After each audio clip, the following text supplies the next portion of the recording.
कादी साहब इसी को आगे बढ़ाते हुए कि आज अनफॉर्चुनेटली यही हो रहा है कि मुसलमान जो है वो मुसलमान को तो शायद अपना भाई भी तसव्वुर नहीं कर रहा है। अनफॉर्चुनेटली हमारे यहाँ मुत्तहिद होने का कॉन्सेप्ट तो उम्मत बिल्कुल ही भूल चुकी है। ईरान की इस वार्निंग के बाद कि वो इस्माइल हनिया की शहादत के बाद इसराइल से हर सूरत इंतकाम लेगा, अमेरिका ने खत्ते में फौजी पोजीशन तब्दील कर ली।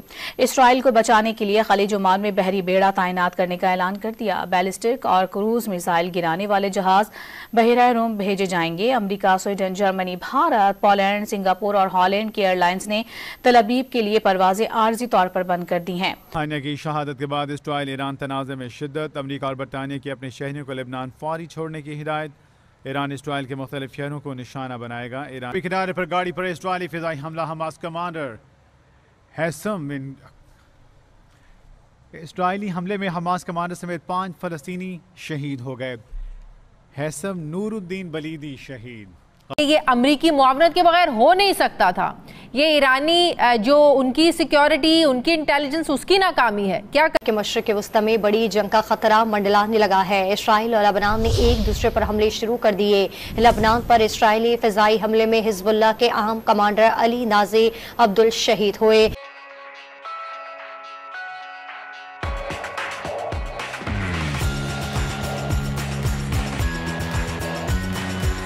लेकिन दूसरी तरफ आप कहते हैं कि जी यहूद और नसारा को भी दोस्त बना लो, इनके साथ भी ताल्लुकात अच्छे कर लो, जो अनफॉर्चुनेटली हो भी रहा है। मुझे खैर बड़ी तकलीफ हुई वो दर्दनाक मनाजिर हमने देखे कि रोज़ा रसूल पे प्रोटोकॉल की गाड़ियाँ एक तरफ आती हैं, ये भी लोग भूल जाते हैं कि जनाब आप किसके दर पे आ रहे हैं, किस हस्ती के दर पे आ रहे हैं इस तरीके से। लेकिन दूसरी तरफ मगरबी ताकतों के इन्फ्लुएंस में आप वहाँ पे बार्स भी खोलेंगे, आप डांस क्लब्स भी खोलेंगे, आप मंदिर भी खोलेंगे।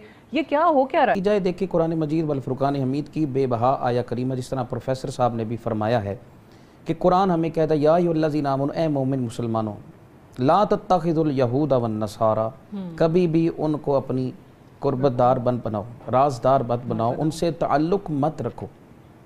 क्या वजह है कि कुरान मजीद वल फुरकान हमीद जो रब की कलाम है, जो जब से पहले ईमान वालों के लिए बुनियादी जो है हमारे लिए, उसमें जो है वो हर लिहाज से तरबियत की गई जी।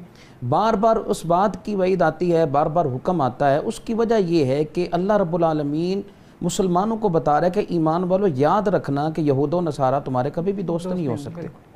बाद हम औलिया बाद कि वो आपस में तो एक दूसरे को कोऑपरेट करेंगे, एक दूसरे को सहूलत भी देंगे। वो आपको इस माशरे के अंदर नज़र आ रहा है कि एक दूसरे को तो वो कोऑपरेट भी करेंगे, एक दूसरे के साथ वो ताल्लुक़ को भी कायम रखेंगे, सपोर्ट भी करेंगे, लेकिन वो तुम्हें भी कभी सपोर्ट नहीं करेंगे। क्या होगा? इन अल्लाह ला यादिल कौम ज़ालिम, कभी भी अल्लाह रब्बुल आलमीन उन जालिमों को कभी हदायत नहीं देता जो यहूद और नसारा के दोस्त रहते हैं। अब बेसिकली बात देखी जाए कि अल्लाह रब्बुल आलमीन ने इतना सख्त हुक्म क्यों फरमाया, और ये हुक्म जिस तरह प्रोफेसर साहब ने भी फरमाया कि ये उस वक्त में जब कुरान नाजिल हुआ, उस वक्त तो यहूद और नसारा के साथ तो हमारी जंगें हैं, किसी जगह पर हम उनका साथ नहीं दे रहे। देखिए बाकी मामला तो अपनी जगह पर हैं, लेकिन कई जंगें जो हुई, गज़वात हुई, कई शुहदा हैं, कुर्बानियाँ दी गई, वो किस लिए दी गई? इस्लाम की बका के लिए, क्योंकि वो जानते थे कि यहूद और नसारा आने वाले वक्त में कभी भी इस्लाम के जो है वो हमायत में नहीं आएंगे। हमेशा वो ज़ाहिरी तौर पर हो या वो बातनी तौर पर हो, छुप कर भी वार कर सकते हैं और ज़ाहिरी तौर पर भी करने में वो प्रीपेड अपने आप को करते चले जाएंगे। और आप माशरे के अंदर देख ले कि हमें उस वक्त पेशन गोई दी गई थी कि उस वक्त में हमें ये हुक्म बताया गया कि आने वाला वक्त जो है, क्योंकि वो अपने आप को मजबूत करते जाएंगे, माशी तौर पर हो, माली तौर पर हो, देखा टेक्नोलॉजी के तौर पर हो, फिर जैन साजी की यानी अटैक्स इन सूरतों में हो रहा है ना। अगर डायरेक्ट आप पे जंग नहीं भी आ रही है तो फिर बाकी सूरतों में आपको नजर आ रहा है। बाकी सूरतों में देखें, सिर्फ जो है वो अटैक करना उसको नहीं कहते कि सिर्फ ये है कि वो एक मिसाइल छोड़ दिया जाए। उन्होंने जो है वो हमारे मुआशरे की जैन साजी करना शुरू कर दी। कहेंगे आप? देखिए एक बात तो बड़ी क्लियर है कि it must be having American tested approval, उसके बगैर ये नहीं कर सकते। और सेकंड ये है कि ये he was a big target और इसकी सर्वेलेंस हो रही थी। Iran government should have taken extra care उनकी सिक्योरिटी के लिए, और ऐसी जगह पर उनको जगह भी नहीं होनी चाहिए थी जो साइडों से एक्सपोज थी। अगर साइड पर सब तरफ बिल्डिंग होती तो देन एटलीस्ट ये टारगेट इस तरह अचीव करना मुश्किल था। फिर कोई अगर ड्रोन आता और उसके लिए फिर ज़ाहिर है इनका अपना डिफाई सिस्टम एयर का जो है वो भी मौसर है, वो भी इतना ज़्यादा मौसर नहीं रहा। और सिक्योरिटी लैप्स जो ईरान का है, we all should accept it. अब कौन इनके अंदर मिला हुआ है, somebody is really a black sheep in Iran के इसके अंदर जिन्होंने ये काम किया, उनका काम आसान किया। अब देखने की बात ये है कि अमेरिकन, देखिए अमेरिकन सो फॉर और Iran have been using their proxies.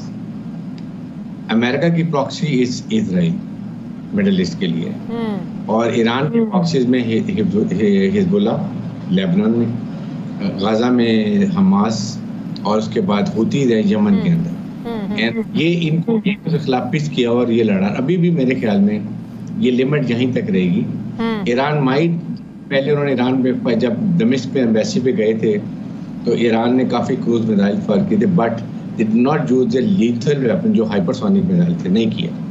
और दे वर इन टच विद अमेरिकन के, कहीं आपस में कोऑर्डिनेट करके ऐसे वो उन्होंने कॉम्प्रोमाइज कर लिया। अभी अमेरिकन खुल के आ गए हैं, लेकिन वो भी अभी भी they will never come and jump in the war, they will keep supporting. उन्होंने 7th फ्लीट ले आए, रोजवेल्ट ले आए, लड़ाका तैयारी ले आए जो कि इनके बैलिस्टिक मिसाइल को काउंटर कर सकते हैं, नुकसान ना होगा, ये वो इस तरह करेंगे। But physically I don't think American involvement mean that it's going to escalate, तो वो नहीं चाहेंगे। लेकिन हमें अफसोस ये होता है हमारा इस्लामिक ममालिक हो, उस पर हम करते हैं। लेकिन आप जिस तरह आपने हुतीस की बात की, जाहिर है वो भी करेंगे, हिजबुल्लाह ने तो करना ही करना है, जो ईरान मिसाइल और ड्रोन दागेगा, जो उन्होंने ऐलान कर दिया कि हम हमला करेंगे। शाम और इराक की मिलिशियाज भी शामिल हो सकती हैं इसमें, तो खतरा तो और बढ़ जाएगा। इराक भी होगा, ईरान भी करेगा, बट मेरे ख्याल में कई अंडरस्टैंडिंग से करेगा इस तरह के ज़्यादा इजराइल का नुकसान ना हो। कुछ एरिया में जाएंगे जहाँ लेस पॉपुलेशन हो और उनका मिसाइल डिफेंस सिस्टम भी बहुत स्ट्रॉन्ग है, वो भी होगा। लेकिन देखें बात ये कि why Israel has done it. आपकी तकरीबन ये डील हो रही थी सीज फायर की, और जो अचीव वो टारगेट करना चाहता था गजा में पैलेस्टीन के खिलाफ, वो इजराइल अचीव नहीं कर सका अभी तक। ना वो हमास को ख़त्म कर सका जो उसका मेन ऑब्जेक्टिव था। देन दे वांटेड कि उसके 240 जो प्रिजनर्स है वो वापस आ जाए, वो भी नहीं आए हैं। नंबर 3 ही वांट क्लींस कर दे, साफ कर दें पहले कोई इलाके थे, और they should be pushed to Jordan और वहाँ चले इजिप्ट में चले जाएँ, वो भी नहीं कर सका। फिर इतना उन्होंने अनलिवेबल इंफ्रास्ट्रक्चर को डैमेज किया कि इनके लिए बड़ा डिफिकल्ट होगा। और अमेरिकन जो डॉक्टर्स गए हुए थे उन्होंने कहा कि it is not 40,000, it is 90,000 people have been killed, mostly they are still the debris. This is the situation. But ultimately अब अगर जंग तो इराक देखें, उनकी गवर्नमेंट जो ईरानी इजराइल की पब्लिक है, दे आर नॉट हैप्पी कि वो अचीव नहीं कर सके जो करना चाह रहे थे। अब इतना उस पर प्रेशर आ गया, अभी इधर यूरोपियन यूनियन का भी आ रहा है प्रेशर, अमेरिकन पिश कर रहे हैं कि अब आप सीजफायर करो। इधर तैयारी थी तो इसकी वजह से डिरेल और कर लिया, और 1 महीना लेट करके I think he will try to. तो आप समझ रहे हैं कि ईरान ज़ाहिर है उस तरीके से स्ट्रॉन्ग सिस्टम नहीं है, भले इराक भी शामिल हो जाए इसमें, शाम भी शामिल हो जाए। अमेरिका ने शाम, इराक, लीबिया का पहले क्या हाल किया पूरी दुनिया के सामने है। तो अगर ये ईरान पीछे हटेगा तो अपनी इन कमजोरियों की वजह से पीछे हटेगा, करेगा, थोड़ा फेस सेविंग जरूर करेगा, लेकिन वो वैसी फेस सेविंग जैसी अप्रैल में की थी नहीं, जैसे की थी उस वक्त तो इन्होंने करे थे। एक्चुअली अगर you want to do something then you should go for hypersonic, जो 4-5 सेकंड में आप डिफाइन सिस्टम को टाइम ही नहीं मिलता, और 4-5 सेकंड में they go and hit it. लेकिन बाय द टाइम इसलिए यूज नहीं करते कि फिर उसकी वो टेक्नोलॉजी इमीडिएटली वो निकाल लेंगे अमेरिकन, इजरायली नेक्स्ट टाइम वो भी इनफेक्टिव हो जाएंगे।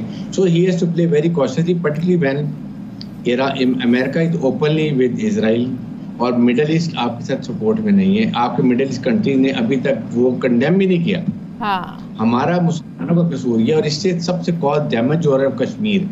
शायद ये प्लीज डू रिमेंबर कि इससे नरेंद्र मोदी को और इनकरेजमेंट मिली है कि that is what he is going to do not के कश्मीर में।